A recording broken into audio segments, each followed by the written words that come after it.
राम का नाम, परमपिता परमात्मा का याद करने का तरीका, जिसे गुरु मंत्र या मेथड ऑफ मेडिटेशन कहें या कलमा, शब्द कहें या नाम, मतलब एक ही है। यह कैसे काम करता है, किस तरह से काम करता है? मालिक का नाम आदमी के अंदर की उन शक्तियों को जगा देता है जो दबी बैठी हैं, जो दब चुकी हैं, जिन्हें आत्मिक शक्ति कहें तो गलत नहीं होगा, या सोल पावर कहें तो भी गलत नहीं होगा। वैसे तो विल पावर, आत्म बल भी वही चीज है, पर कई बार कोई समझने में फर्क कर देता है। एक बच्चे ने हमें बताया तो बड़ा अच्छा लगा, क्योंकि शॉर्ट में अगर आत्म बल कहें तो आत्मा की ही शक्ति है, तभी बल आता है। लेकिन आजकल लोग वैसे आत्म बल को या विल पावर को कुछ और मान लेते हैं। तो आत्मिक शक्तियां जागृत करना ही बेहद जरूरी है, और जब तक वो जागृत नहीं होती, आदमी शांति का अनुभव, खुशी का एहसास नहीं कर पाता। तो आत्मिक शक्तियों को जगाने के लिए एक खुराक चाहिए। जिस तरह बच्चे खेलते हैं, काम धंधा करते हैं, तो उसके लिए बॉडी पावर चाहिए, दिमाग तेज होना चाहिए, तभी यह संभव है। तो उसके लिए आप अलग अलग खुराक लेते हैं, अलग अलग भोजन लेते हैं। आपके कोई ना कोई उस्ताद, कोई ना कोई टीचर, कोई ना कोई कोच आपको शिक्षा देते हैं कि कैसे आप अपने विल पावर को जगा सकते हैं, या अपने आत्म बल को बढ़ा सकते हैं, या अपनी बॉडी पावर को कैसे बढ़ा सकते हैं, कैसे दिमाग को तेज कर सकते हैं। वैसे तो ये कहावत है, अनसुलझी हुई पहेलियों को सुलझाना भी दिमाग को बढ़ाना है। जितना दिमाग ज़्यादा लगाओगे उतना ही दिमाग बढ़ता चला जाता है, और जितना दिमाग नहीं लगाना चाहोगे, दिमाग एक तरह से शटर डाउन हो जाता है, बंद हो जाता है।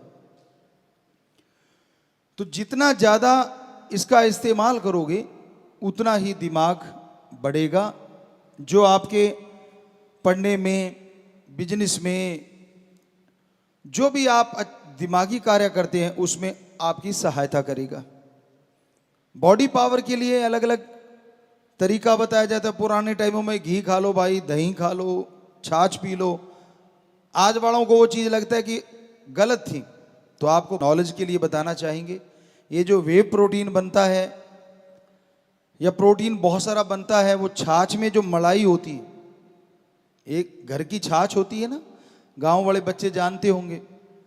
तो घर की छाछ में एक मलाई होती है, जिसके नाम अलग अलग हैं, अलग अलग भाषाओं में। कोई छिड्डी कहता है, कोई मलाई कहता है, कोई कुछ कहता है। आजकल तो आप दूध की मलाई भी खैर छान छान के पीते हैं, पहलवान जो हुए। पर उस समय छाछ क्यों पीते थे लोग? क्योंकि आज वे प्रोटीन भी उस छाछ की मलाई से ही ज्यादा बनाया जाता है, जो ओरिजिनल होता है और ऑर्गेनिक होता है। तो हमारे कोई बुजुर्ग पागल नहीं थे, और कितनी पावर हुआ करती थी, बॉडी पावर।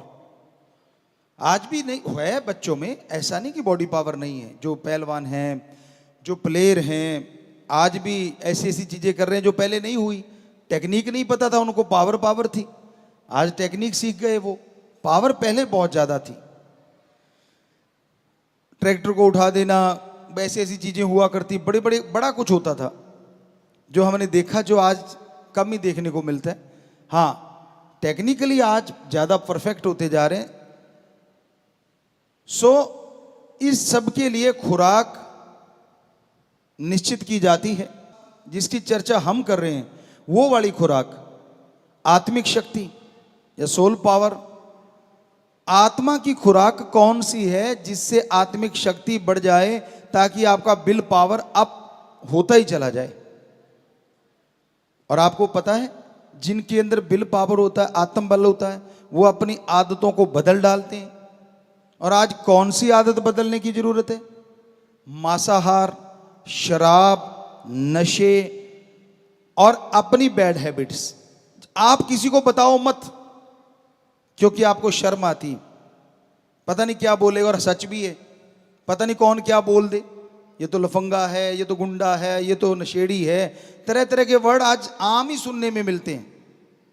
तो इस डर से आप किसी से शेयर भी नहीं करना चाहते। तो उसके लिए आपको एक तरीका बताएंगे जिसका नाम है गुरु मंत्रा।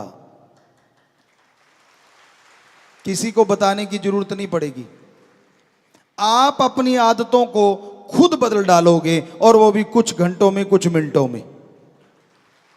आपके अंदर वो सोल पावर, वो आत्मिक शक्तियां जाग उठेंगी। आपका आत्मबल, विल पावर बुलंदियों पे पहुंचने लगेगा। और जिनके अंदर आत्मबल होता है ना, वो कभी ये नहीं कहते ये कैसे होगा। कितना भी असंभव सा कार्य हो, वो कहते ये तो चुटकियों में हो जाएगा, बात ही कुछ नहीं। ये निशानी होती है आत्मिक शक्ति की। वरना तो आज जिधर देख लो आप, निगाह घुमा लो, ये नहीं हो सकता, ये तो होगा ही नहीं, आगे बढ़ ही नहीं सकते, आगे तो बढ़ा ही नहीं जा सकता, ये तो हल ही नहीं हो सकता, चाहे कुछ भी कर लो। हम गारंटी देते हैं, आप सुमरण कीजिए, वो जो गुरुमंत्र बताएंगे उसका जाप कीजिए लगातार। जो असंभव लगता है उसमें ही सफलता का कोई ना कोई शब्द मिल जाएगा, और सीढ़ियां चढ़ के आप सफलता के शिखर पे पहुंच जाएंगे।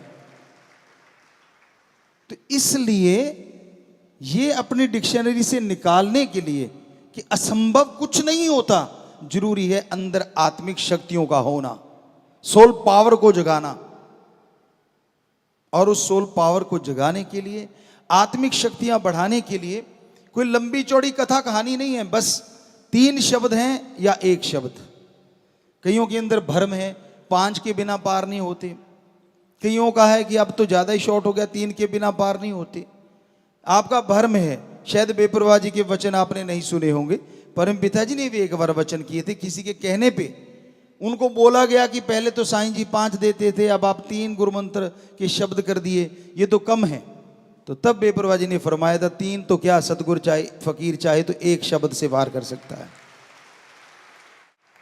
तो समय समय की बात है, समय समय के अनुसार चीजें बदलती रहती हैं। जैसे जैसे समय बदलता है, वैसे वैसे संत, पीर, फकीर परमपिता परमात्मा से प्रार्थना करके उन शब्दों को उस तरीके से बताने लग जाते हैं कि मीनिंग्स वही रहता है, लेकिन शब्द बोलने में आसान हो जाते हैं।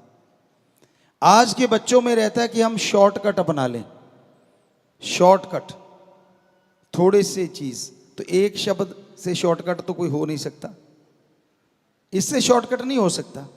तो इसलिए बड़ा ही आसान सा तरीका होगा। आप जब सुनेंगे, अच्छा नाम इतना बड़ा, गुरुमंत्र और शब्द 1, लेकिन जब आप जाप करेंगे वो 1 ही 1 से मिला सकता है, इतनी पावर है उसमें।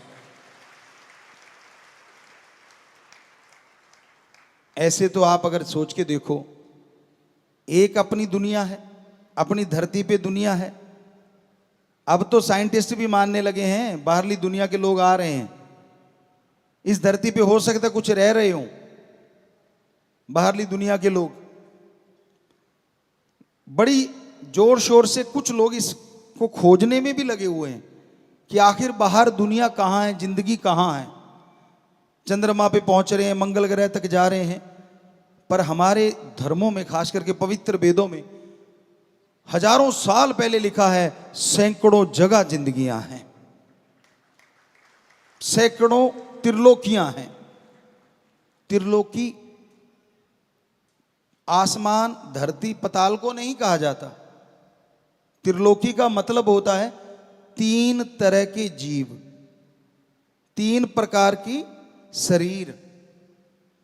एक वो शरीर जो दिखते हैं, जिसे धर्मों में लिखा स्थूल काय, जैसे हमारा शरीर है, पशु पक्षी परिंदे हैं, पेड़ पौधे हैं, ये कहलाते हैं स्थूल काय। पृथ्वी, पानी, अग्नि, वायु, आकाश 5 तत्व से निर्मित हैं। इनमें कोई 3 ज्यादा है, किसी में 2 ज्यादा है, किसी में 1 ज्यादा है। इंसान में 5 बहुत हैं, लेकिन जो आकाश तत्व औरों में नहीं है, इसलिए इंसान में वो तत्व औरों के मुकाबले बहुत ज्यादा है। वैसे तो आदमी में भी पानी ज्यादा है। तो इस तरह वो एक बैलेंस बन जाता है जब आकाश तत्व ज्यादा आ जाता है। तो ये स्थूल काय है, एक है सूक्ष्म काय। चाहे आप कितने भी पढ़े लिखे हो, साइंटिस्ट को हम चैलेंज करते हैं, आप सुन लो एक बार, फिर बताना गलत क्या है। क्योंकि धर्मों को हमने विज्ञान के दृष्टिकोण से पढ़ा, सदगुरु जी की कृपा से, उनके हुक्म से। खुद नॉन मेडिकल के स्टूडेंट रहे तो इसलिए बड़ा आसान हो गया। गुरु जी कहने लगे धर्मों को विज्ञान के दृष्टिकोण से पढ़ो, और जब हमने पढ़ा तो गजब हो गया कि धर्म तो महासागर है विज्ञान का, विज्ञान तो एक छोटी सी नदी है जो उसमें से निकली है कल परसों। तो क्या है कि सूक्ष्म काय शरीर कौन से हैं जो खुली आंखों से दिखने में नहीं आते। आप उन्हें बैक्टीरिया कह लें, उदाहरण के तौर पे वायरस कह लें, या उससे भी और सूक्ष्म है जो आज तक आप पकड़ नहीं पाए। अच्छा साइंटिस्ट इस बात को मानेगा कि हम परिपूर्ण नहीं हुए हैं, अभी तक अति सूक्ष्म से सूक्ष्म को नहीं देख पाए हैं। जिनकी एक चीज बंद हो जाती है कि बस हमने बैक्टीरिया देख लिया, इससे सूक्ष्म क्या हो सकता है, वो चुप हो गए। लेकिन कुछ ऐसे भी होंगे जिज्ञासु कि और देखें क्या और भी कुछ सूक्ष्म है, तो जरूर मिल जाएगा, है सूक्ष्म। तो वो शरीर है सूक्ष्म काय। एक है कारण काय, वो देवताओं के शरीर माने जाते हैं। आप तो देवताओं पे बिलीव नहीं करते, जो करो ना करो, पर हमारे अकॉर्डिंग जो हमने महसूस किया, 33 प्रकार के देवी देवता जो सृष्टियों में संभालते हैं वो पाए जाते हैं। वैसे तो अलग लोक है, वो भी सच है। हम आपको ये देंगे तरीका, जो आप देखना चाहोगे इसका अभ्यास कर लेना, देख पाओगे अपने अंदर से। इससे बड़ी गारंटी क्या दे सकते हैं? हमने देखा है, आप भी देख सकते हो। हम भी इंसान हैं, आप भी इंसान हो। हमने अभ्यास किया, आपको करना पड़ेगा, इतना सा फर्क है। अभ्यास करे बिना तो डिग्रियां ही नहीं मिलती आपको। आज जो पढ़े लिखे बैठे हो आप यहाँ पे, जितने भी सज्जन बहनें, हमारी बेटियां, हमारे बेटे, जो भी आप बैठे हो, सामने नजर आ रहे हो बहुत। कहने का मतलब आपने कोई डिग्रियां हासिल की हैं, या कोई नौकरी कर रही हैं, या कहीं भी आप दफ्तरों में लगे हुए हैं, तो आपने जिंदगी के कुछ साल तो लगाए होंगे पढ़ाई के लिए। हमारी मान के आप 2 महीने घंटा सुबह शाम इस गुरु मंत्र का जाप कर लेना, हम आपको गारंटी देते हैं वो डिग्री मिलेगी जिसकी कल्पना नहीं करी। जिसे भगवान है कि नहीं है, ये तो फजूल की बातें हैं। तो फिर ऐसे इतिहास कैसे कह सकते हो सही है? लिखने वाला इतिहास भी आदमी, और संत हैं वो भी आदमी जिन्होंने धर्मों को लिखा। अरे इतिहास को लिखने वालों के तो बच्चे थे, और जो संतों ने धर्मों को लिखा उन्होंने दुनिया त्याग के धर्मों को लिखा हमारे लिए। जिनके बच्चे होते हैं वो तो बेईमानी कर सकता है, झूठ बोल सकता है। अब जिनके बच्चे है ही नहीं, सारी समाज को बच्चे मान के जो लिखता है वो कभी झूठ नहीं लिखता। जो उसके अनुभव में आता है वो लिखता है। हम नहीं कहते कि इतिहासकारों ने झूठ लिखा होगा, लेकिन अगर दोनों की तुलना की जाए तो चांसेस किसके ज्यादा बेईमानी करने के? उसके जिसकी औलाद परिवार है, या उसके सारी सृष्टि को परिवार मानता है, उसका पर्सनल किसी से कोई इंटरेस्ट नहीं है। तो हमें लगता है चांसेस बेईमानी के उसके ज्यादा हो जाते हैं जिसकी एक अपनी फैमिली है। वो उनके लिए ठगी मार सकता है, बेईमानी कर सकता है, कुछ भी कर सकता है। पर जिसकी सारी सृष्टि फैमिली है, जिसको पता है उसके शब्दों को आने वाले टाइम में प्रयोग किया जाएगा, भगवान से जुड़ जाता है, वो 100% सच होता है। उसमें कोई चांस ही नहीं रहता कि वो बेईमानी करेगा। किस लिए? कोई पर्पज तो हो, अपना नाम मशहूर करने के लिए। ऐसा भी उन्होंने नहीं कहा। उन्होंने तो अपने आप को दासों का दास, सबसे छोटा, मैं तो आपके जूतों में बैठूंगा, हमेशा आपने सुना होगा। तो ऐसी बातें आती हैं संतों महापुरुषों की, जबकि वो इतने बड़े महापुरुष थे, इतने बड़े संत थे। तो कहने का मतलब महापुरुष लिखते हैं, सच लिखा था, सच है और सच ही रहेगा। उनका लिखा हुआ झूठ नहीं हो सकता। तो ये उनकी बातें आपको बता रहे हैं। कारण का इस शरीर में क्या होता है, वो जब चाहते उनके पास एक पावर होती, जो आजकल आप मैजिक देखते होंगे या किसी फिल्मों में देखते होंगे। हम क्योंकि फिल्में देखते नहीं, हमें पता नहीं, पर बच्चों से सुनते रहते हैं कि भाई आपने ऐसे मैजिक, भाई छोटा हो जाता है फिर बड़ा हो जाता है, कभी लुप्त प्राय हो जाता है, दिखता ही नहीं। सुनने में आया कि ऐसी चीजें आपको कल्पना में फिल्में बना के या ऐसे करके दिखाई गई होंगी। वो कल्पना है, लेकिन हकीकत में देवी देवता 100% ऐसी होते हैं। वो कहीं भी पहुंच सकते हैं, ऐसी उनका आत्म बल, आत्मिक शक्ति बढ़ी हुई होती है। अपने आप को बिल्कुल ऐसा कर देते कि आप देख ही नहीं सकते, आपके आसपास ही होते हैं। वो छुप जाते हैं, अदृश्य हो जाते हैं। जितना चाहे शरीर को, बहुत हद, एक हद होती है, उतना लंबा चौड़ा कर सकते हैं और छोटे से छोटा कर सकते हैं और दृश्य हो जाते हैं। तो उसको शरीर को कहा जाता है कारण काय। तो ये 3 शरीर हो गए, स्थूल काय, सूक्ष्म काय, कारण काय। इसको कहते हैं त्रिलोकी। तो ऐसी त्रिलोकियां सैकड़ों जगह है। सो कहने का मतलब जो जिंदगी हम इस धरती पे जी रहे हैं, ऐसी धरतियां सैकड़ों जगह हैं अगर सीधी भाषा में बोले। और वहां भी जिंदगियां हैं। बहुत जगहों पे तो हमसे बहुत ज्यादा तरक्की पे हैं, बहुत आगे विज्ञान में है, बहुत जगहों पे तबाही मच रही है, बहुत जगहों पे शांति प्रिय भी है। तो कहने का मतलब ये आप अगर देखना चाहोगे, और हैरानी क्या किस बात की है, इन सबको कंट्रोल करने वाला भी एक और सबका हिसाब किताब रखने वाला भी एक है ना। कमाल। आप किसी अपने एरिया के बॉस होंगे, बुरा ना मनाना, अपनी कंपनी है या कुछ भी है, उसका एक बॉस होता है। उस कंपनी को संभालने की जिम्मेवारी उस पे होती है और उसके भी पसीने छूटे रहते हैं। अगर कर्मचारी सही ढंग से ना चले या थोड़ा ऐसा कुछ आ जाए तो दिन रात मेहनत करता है। एक छोटी सी कंपनी के लिए कितनी मेहनत। चलो बड़ी कंपनी के लिए फिर वो आगे कई बॉसेस बन जाते हैं और एक हेड रह जाता है। आप जरा सोच के तो देखिए कितनी संख्या होगी अपने धरती की। मान लो शायद करोड़ों में या अरबों में पहुंच गई होगी, शायद, क्या कह सकते हैं, वो तो राम जाने, क्योंकि बीच में पेड़ पौधे भी तो हैं, पक्षी भी हैं, जीव जंतु भी हैं। तो उनका एक एक पल का एक ही बंदे के पास हिसाब किताब है। हर किसी की जानता है वो, चाहे उसने आगे अपने भी बंदे रख रखे हों।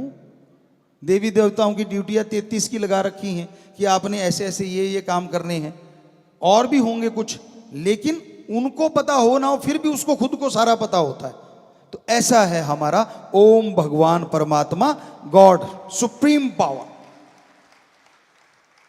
अब पशु तो भी सुन रहे होंगे बेचारे, वो तो नहीं समझ सकते, लेकिन आपका तो दिल कर सकता है ना कि यार देखिए तो सही वो है कैसा। कर रहा होगा ना, जरूर करता है। हमारा तो करा और तभी वहां तक पहुंच पाए। तो बिल्कुल करता है, और वो उसको पाने के लिए ही आपको वो तरीका बताएंगे जिसे कहते हैं गुरु मंत्र या मेथड ऑफ मेडिटेशन। आपने बस अभ्यास करना है, परहेज तो मानने पड़ते हैं। डॉक्टर साहबान यहाँ बैठे होंगे, बड़े डॉक्टर भी होंगे, कोई बीमारी लग जाए किसी को तो परहेज बताते हैं ना कि बेटा ये नहीं खाना, गला खराब है तो गर्म ठंडा इकट्ठा ना लेना, नजला है तो ठंडी चीजें मत खाया कर, बुखार में ये तो इत्यादि इत्यादि सारी बातें क्या कहें डॉक्टर साहबान, और जो बीमार रहा है उसको पता है, परहेज बताए जाते हैं।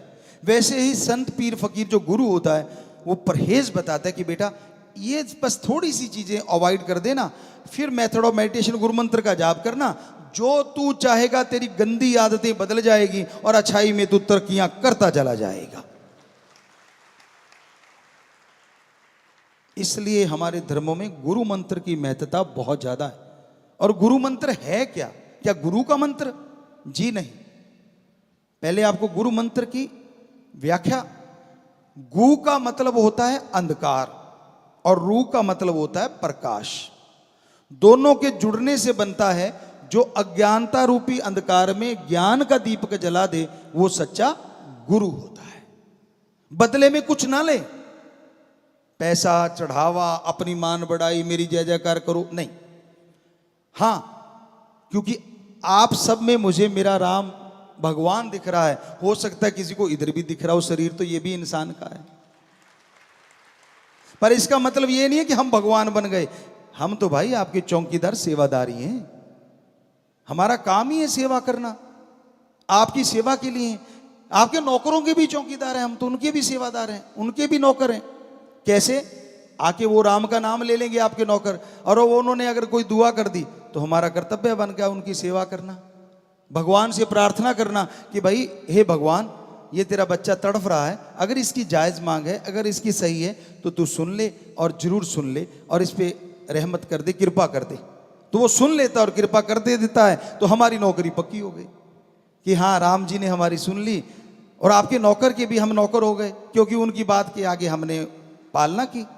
तो इसलिए संत अपनी मान बढ़ाई के लिए नहीं होते, वही सच्चा गुरु होता है, फकीर होता है। हम ये नहीं कहते हम सच्चे हैं कि नहीं, सुमन कर लेना, पता चल जाएगा। राम जी जिस रूप में आते हैं वो गुरु सच्चा होता है, जिस रूप में नहीं आते वो गुरु नहीं होता, बात ही खत्म।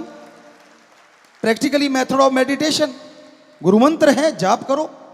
वो रूहानी रूप में आ सकता है, नूरानी रूप में आ सकता है, दुनियावी रूप में आ सकता है और जिस्मानी रूप में भी आ सकता है।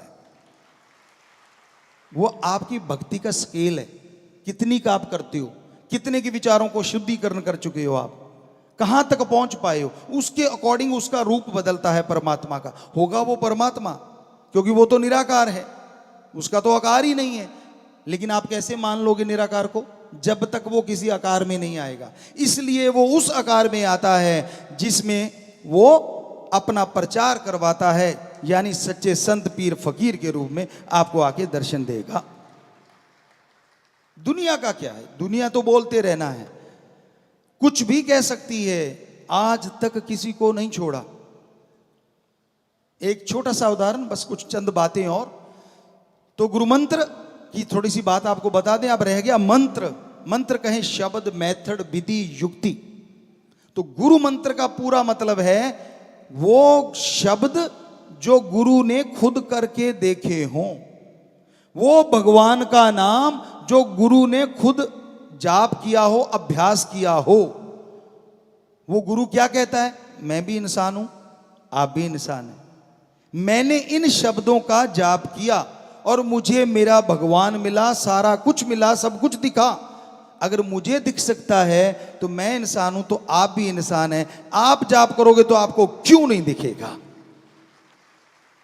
आज तक हमने 6.5 करोड़ लोगों को ये गुरु मंत्र बताया, जिसका अभ्यास हमने किया, और जिन जिन ने भी अमल किया सारे कह रहे हैं जी 100% हमें नजारे आए, कहीं ना कहीं कब ना कभी दर्शन हुए।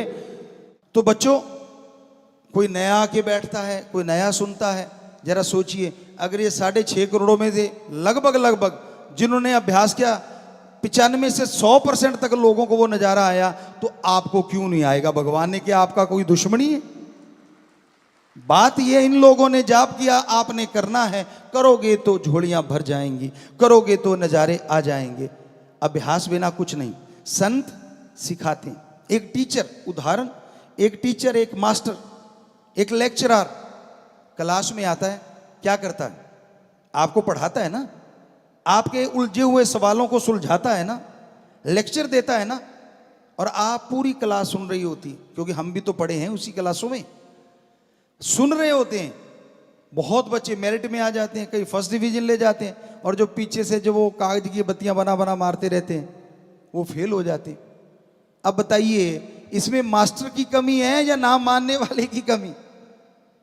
मास्टर ने तो सबको पढ़ाया, तो फिर मेरिट कैसे आ गई अगर मास्टर में कमी है। तो गुरु बेचारा क्या कर सकता है अगर मानने वाला ही ना माने। तो इसलिए संतों का काम बताना होता है, और कोई जादू नहीं करना होता। ऐसे वो तो जादूगर करते होते, पुराने टाइमों में गिली गिली अप्पा या ऐसा कुछ बोला करते थे, क्योंकि जादूगरों के खेल भी हमने देखे, समाज में रहे हैं तो देखा है, या शुर शर ऐसा कुछ करते होते हैं वो। तो वो हाथ की सफाई के लिए कि आप उधर देखिए, उधर से क्या आ रहा है, इतने में काम कर दिया, आप उधर देखते रह गए, उसने वो निकाल दिया जो जादू था। तो ये तो हमने तो देखे थे, पकड़ भी लेते थे, पर बोलते नहीं थे कि बेचारे का रोजगार है, आपा क्या लेना, बढ़िया है, सबका एंटरटेनमेंट हो रहा है। तो होती तो हाथ की सफाई, लेकिन इधर वो जादू नहीं है, ना कोई जादू टोना, ना कोई ऐसी बात। तरीका हम बताएंगे, जाप आपने करना है, गारंटी हमारी है, करोगे तो 100% रिजल्ट आएगा। आपने देखा सबके आया, तो आपके क्यों नहीं आएगा, इतना सी बात है। तो अब वो जो आपको कहा कि बताते हैं, तो परम पिता जी सच्चे दाता रहबर शास्त्रनाम जी शाह मस्तान जी दाता ने फरमाया, भजन में भी लिखवाया, एक सच्ची घटना होगी, किसी टाइम की, बहुत पहले की कह सकते हैं। तो दोनों बाप बेटा जा रहे थे, और एक उनके पास सवारी के लिए खच्चर होती थी, घोड़े होते थे, गधा होता था। अपने अपनी हैसियत के अनुसार बेचारे ले, ऊंट होता था, कोई हाथी वाले भी होते थे, तो वो उनके पास गधा था, तो उन्होंने गधे से बड़ा प्यार था, तो दोनों ठीक थे, तंदुरुस्त थे और चल पड़े। ये चलो आपा बाजार से कोई बिजनेस व्यापार कुछ सामान लेके आना है, तो इस पे ला देंगे, तो बेचारे को उतनी देर आपा क्यों तकलीफ देनी है। पैदल लोग चल के पसंद करते थे, तभी तंदुरुस्त रहते थे। आजकल तो रसोई में भी टॉयलेट, मतलब बुरा ना मानना, साथ में अटैच होगी कि बनाते बनाते आ जाए तो करके फिर आ जाए, दूर जाना ही ना पड़े। आने का भी टाइम नहीं है, पता नहीं कब आ जाए, क्योंकि खाने का टाइम नहीं कब खा लें, तो आने का भी टाइम नहीं कब आ जाए, ये भी तो चक्कर है ना। पहले सारा कुछ टाइम के अनुसार होता था। तो वो पैदल चलना भी, आज आप किसी डॉक्टर से पूछ लो, जबरदस्त एक्सरसाइज है। कई आज स्पेशली चलते हैं, सुबह सुबह चलते हैं और बहुत ही बढ़िया है। उसे कहते हैं मैं वॉकिंग पे जा रहा हूँ, मतलब लोगों को थोड़ा कंपटीशन सा भी कर लेते, मैंने इतने कदम चले, तूने कितने चले, बढ़िया है ये कदम कंपटीशन, बढ़िया कर रहे हो तो अच्छा है, कोई बात नहीं। तो वो पैदल चल दिए कि चलो आते टाइम तो बेचारे पे बोझ लदने हैं, लाद के लाएंगे, चल के चलते हैं। अब वो पैदल जा रहे हैं, रास्ते में एक गांव आया, लोग हंसने लगे, कहते इन जैसा कोई मूर्ख होगा। कहते क्यों? अरे कहते यार दोनों पैदल जा रहे हैं और ये सवारी इनके पास में, हैरानी की बात है। बाप थोड़ा मजबूत था, बेटा अभी यंग हो रहा था, तो बाप को लगा कि यार बेटे को बिठा देते। उसने बेटे को बिठा दिया और खुद आगे उसकी वो रस्सा जो होता वो कंधे पे डाला और चल पड़ा। अब आगे कुछ लोग आए तो हंसने लगे, कहते मुस्टंडा है, हट्टा कट्टा हष्ट पुष्ट गधे पे बैठा और अपने बाप को पैदल चला रखा है। वो कहता बापू आजा। बेटा आगे हो लिया, अब कंधे पे वो उसने डाल ली और बाप बैठा। तो अगला गांव आया, वो हंसने लगे, कहते इसको शर्म नहीं आती है अधेड़ को, है अच्छा भला है, तंदुरुस्त है, छोटे से बच्चे को आगे चला रखा है। बाप कहता बेटा अब क्या करें? कहता तू भी आजा। बेटी को कहने लगा तू भी आजा, और तो कोई तरीका नहीं। बेटे ने पूछा क्या करें बापू? कहता तू भी आजा। अब दोनों चढ़ के अगला गांव आया, कहते ओ हो कितना बुरा जमाना आ गया। कहते क्यों?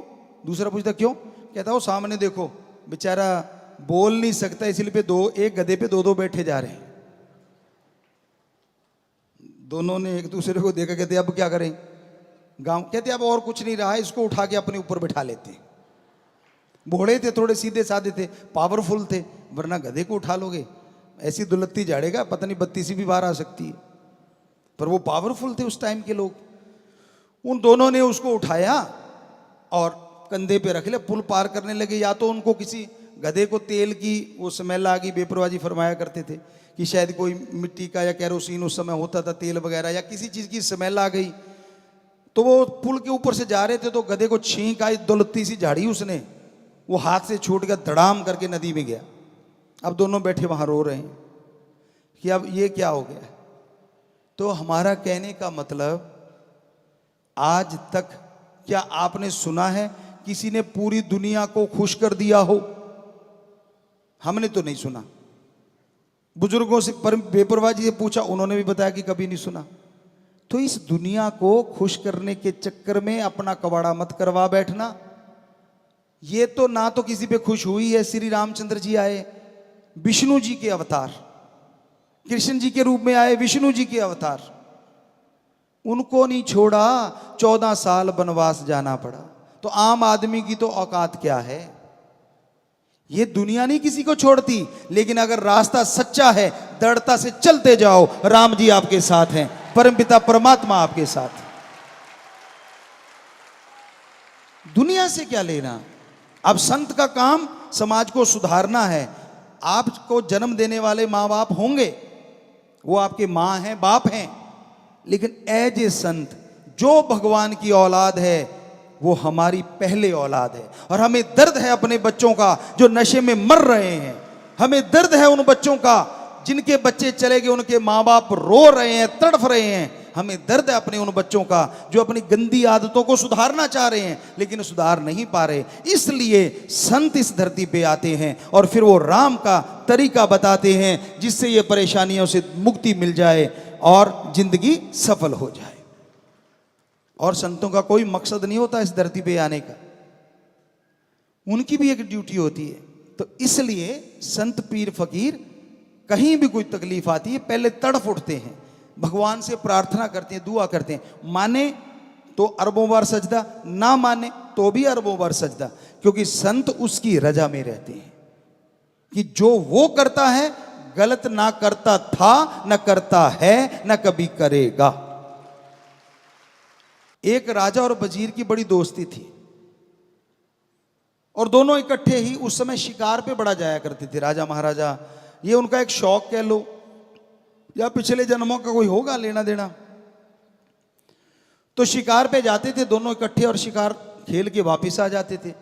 तो एक दिन वो गए, राजा ने तीर चलाया, शिकार तो मर गया, लेकिन इधर से राजा का अंगूठा, जैसे उसका जो लास्ट तीर का होता है, जैसे वो हिस्सा गया तो अंगूठा कटा और फिर तंचा से अंगूठा टकराया, अंगूठा कट के नीचे गिर गया।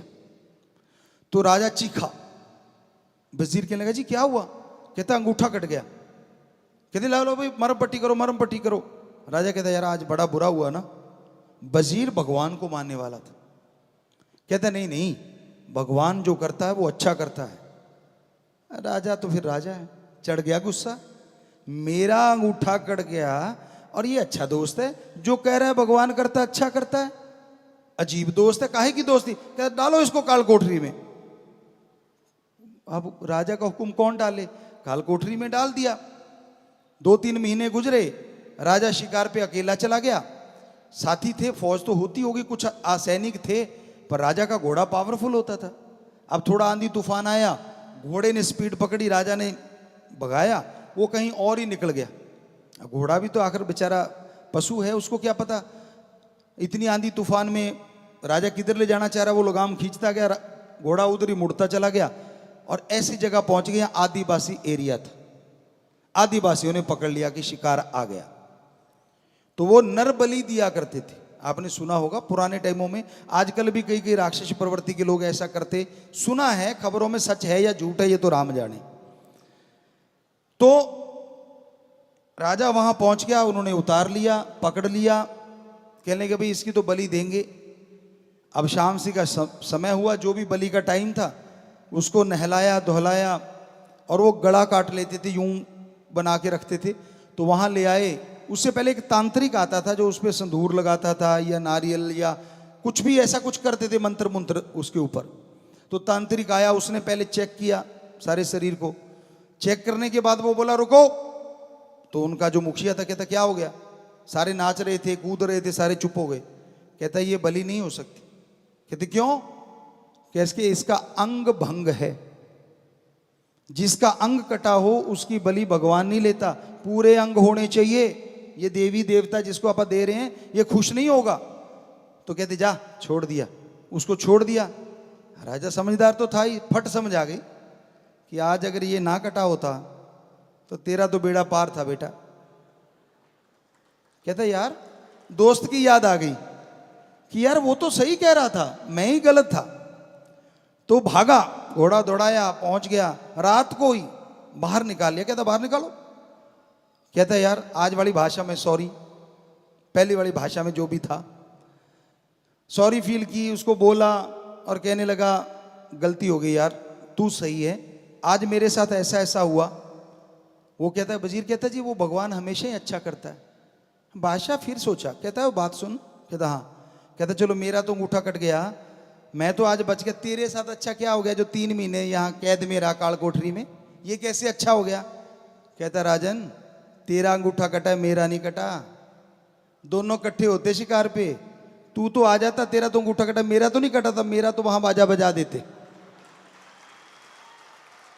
तो मेरे भी भगवान ने अच्छा किया जो मुझे जेल में रख लिया। तो इसलिए बेटा ये हकीकत है, कहानी नहीं, सच्चाई है।